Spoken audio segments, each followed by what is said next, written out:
El programa Transformem els patis vol justament transformar tots els patis de les escoles públiques de les ciutats, però no només de manera física, sinó també de manera educativa. Nosaltres com a escola feia molts anys que intentàvem renovar el nostre pati, crear noves oportunitats, crear nous espais i realment els ajuts que teníem eren insuficients pel que volíem crear. La idea, a més, és que puguin esdevenir patis coeducatius, comunitaris i naturalitzats. I això ho fem amb un procés participatiu en el que fem que tota la comunitat educativa de cada escola pugui dir la seva. El grup motor estava format per membres de l'equip directiu, representants de les famílies, mestres, alumnes, coordinadora de menjador i representants de les entitats externes.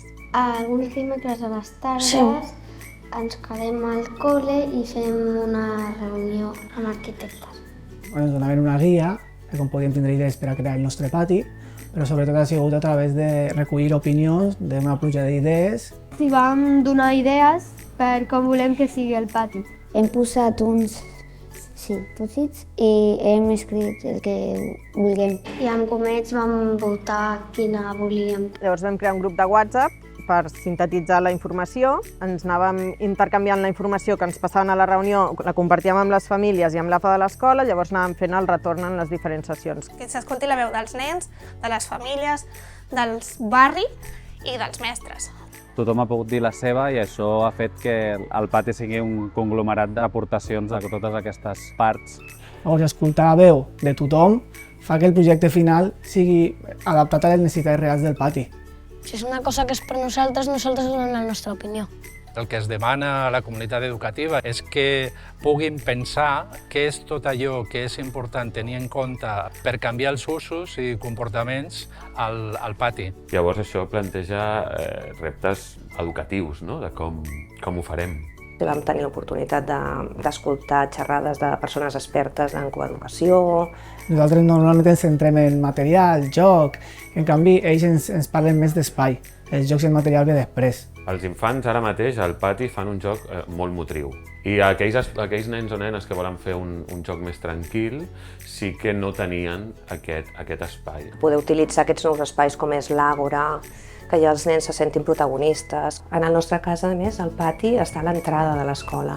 Per tant, és el primer que veus, no? El típic pati, no? Un pati de ciment, amb una pista, un espai amb una miqueta de sorra i més ciment per córrer, no? Clar, ens falta veure-ho, no? Perquè nosaltres hem fet la llista als Reis i sembla que sí que es compleix, però l'hem de veure acabat, no? I dir, vale, realment és tot això el que tenim.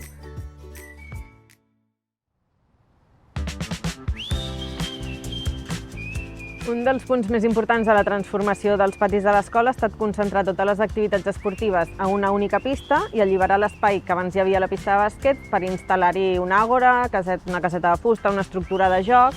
La principal dinàmica és que vam treure una barrera arquitectònica que hi havia aquí, que separava, hi havia com dos patis i hem fet un pati molt més gran. Doncs ara tenen molts més espais diferenciats i això permet que no hi hagi tanta aglomeració en alguns espais com a la pista on hi havia la pilota. Perquè abans era futbol, i ara a vegades jugo a joc de taula, parlo amb els meus amics. I en aquest pati jo normalment jugo a l'escondite o al pica-pica.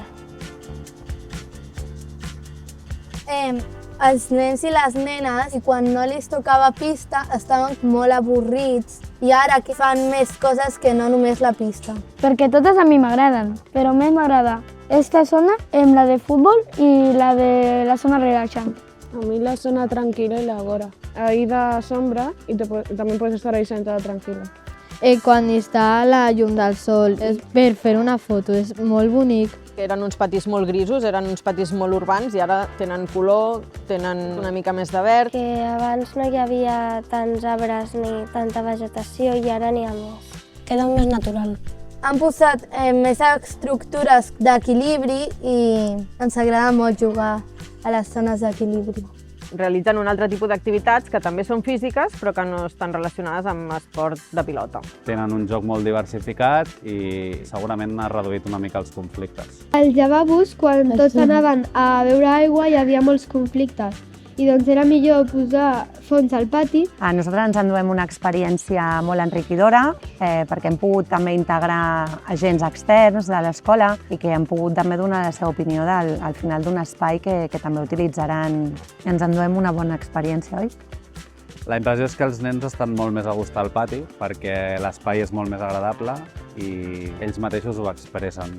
Jo he sigut molt emocionat perquè hi havia un pati nou. M'he sorprès perquè la meva perspectiva com va ser el pati era molt diferent que aquesta.